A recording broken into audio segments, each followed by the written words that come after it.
Welcome to Wine in Ancient Egypt. When the god Horus lost his eye in a war with Seth, the ancient Egyptians believed the eye turned into a vine, and the vine's tears became wine.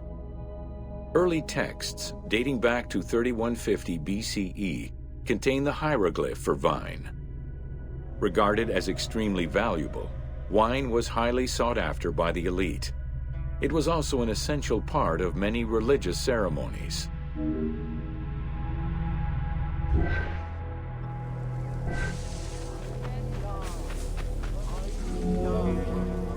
A millennia-old tradition, grape cultivation and wine production was regimented in the way typical of ancient Egyptian bureaucracy. Egyptians kept careful records of winemakers, which they clearly identified on labels. Every landowner with a modicum of self-respect usually kept a vineyard.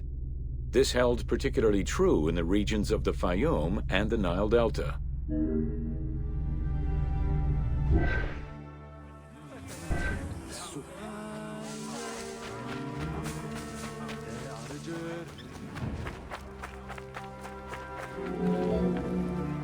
Documentation shows that only certain craftsfolk were allowed to provide the containers required to store and transport wine.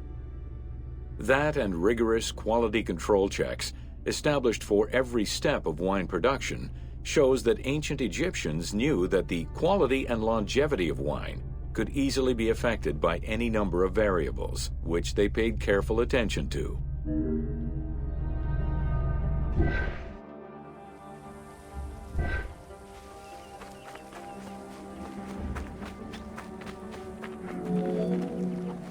Egyptians had different kinds of wines, most of which ranged in quality from good to very good. The sweet shadé, to which honey had been added. The soft nejem, obtained by drying the grapes in the sun. The ma, reserved for religious ceremonies. And finally there was the peor, the mediocre-rated wine, resulting from the second pressing of grapes and reserved for a less discerning palate.